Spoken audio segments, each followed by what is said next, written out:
क्या आपने कभी सोचा है कि भगवान शिव, जिन्हें भोलेनाथ, महादेव और त्रिनेत्रधारी कहा जाता है, उन्होंने अघोरी रूप क्यों अपनाया? क्यों वे श्मशान में रहते हैं? क्यों उनकी देह पर भस्म लिपटी रहती है? तो चलिए समय के चक्र को उल्टा घुमाते हैं और चलते हैं एक ऐसे क्षण में जब सृष्टि कांप उठी थी, जब प्रेम और वियोग की परीक्षा हो रही थी और जब एक देवता ने संसार से नाता तोड़कर श्मशान को ही अपना घर बना लिया था। तो चलिए इस कहानी के बारे में जानते हैं। सृष्टि के रचयिता ब्रह्मा जी के पुत्र दक्ष प्रजापति की एक पुत्री थी, सती। लेकिन यह कोई साधारण राजकुमारी नहीं थी। वह बचपन से ही भगवान शिव से प्रेम करती थी। राजमहल में रहते हुए भी वह मन ही मन कैलाश पर्वत पर स्थित भगवान शिव की आराधना करती। जब माता सती ने भगवान शिव को पाने के लिए कठोर तपस्या की, तो स्वयं शिव ने माता सती को वरदान दिया और दोनों का विवाह हो गया। लेकिन हर प्रेम कहानी की तरह यहाँ भी एक विरोधी था, दक्ष प्रजापति। उन्हें यह बात कभी स्वीकार नहीं हुई कि उनकी बेटी ने एक योगी, एक औघड़, एक सन्यासी को पति के रूप में चुना।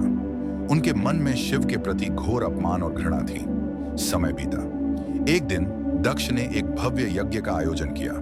सारे देवताओं, ऋषियों, महर्षियों को बुलाया गया, पर शिव को निमंत्रण नहीं भेजा गया। जब सती को यह बात पता चली तो वे बिना बुलाए ही पिता के यज्ञ में पहुंच गईं। लेकिन वहां का दृश्य भयानक था। यज्ञ के मध्य में दक्ष खड़े थे और वे अपने अतिथियों के सामने शिव का अपमान कर रहे थे। वह कोई देवता नहीं, वह तो एक सन्यासी है। न जाने मेरी बेटी को उसमें क्या दिखा, उसने एक भिखारी से विवाह कर लिया। यह सुनकर सती का हृदय छलनी हो गया। उन्होंने क्रोध और पीड़ा से कांपते हुए कहा, मैं इस शरीर को त्यागती हूं जिसे तुमने जन्म दिया है। अब यह शरीर मेरा नहीं। और उन्होंने यज्ञ की अग्नि में कूदकर आत्मदाह कर लिया। पूरे यज्ञ मंडप में मातम छा गया। देवता, आर्षि, गंधर्व हैरान रह गए। लेकिन यह तो सिर्फ शुरुआत थी। कैलाश पर्वत पर ध्यान मग्न भगवान शिव को जब यह समाचार मिला तो उनका तीसरा नेत्र खुल गया। ब्रह्मांड कांप उठा।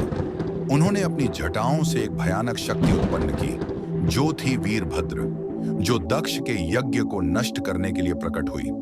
वीरभद्र ने उस यज्ञ को विध्वंस कर दिया और दक्ष का सिर काट दिया। लेकिन शिव का क्रोध अभी भी शांत नहीं हुआ था। भगवान शिव स्वयं सती के जले हुए शरीर को अपने कंधों पर उठाकर समूची सृष्टि में घूमने लगे।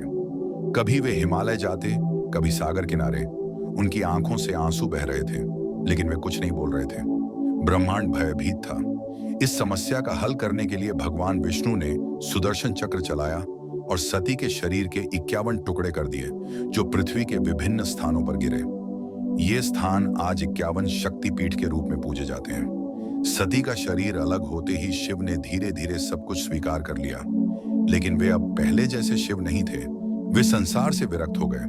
उन्होंने श्मशान को अपना घर बना लिया। उन्होंने भस्म को अपने शरीर पर मल लिया। उन्होंने गले में नरमुंडों की माला पहन ली। उन्होंने हड्डियों से बनी खप्पर धारण कर लिया।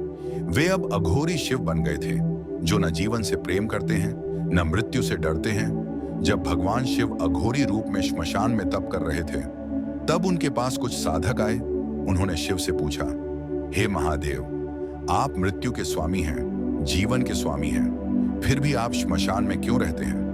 शिव ने उत्तर दिया, जब मेरी सती इस संसार से चली गई, तब मुझे समझ आया कि यह संसार एक भ्रम है।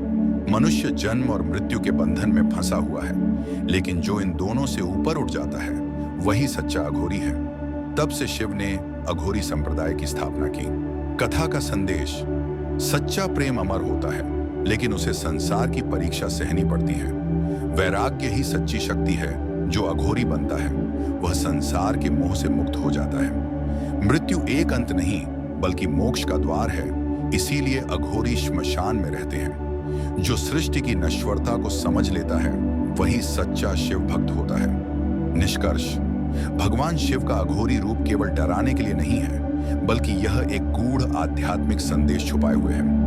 जब हम शिव को देखते हैं भस्म लिपटे, श्मशान में ध्यान मग्न, नर मुंडों की माला पहने, तो यह हमें याद दिलाता है कि हमारी आत्मा अजर अमर है और मृत्यु से डरने की कोई जरूरत नहीं। शिव हमें सिखाते हैं, जो संसार से परे हो जाता है, वही अघोरी, वही मुक्त, वही शिवमय बन जाता है। हर हर महादेव।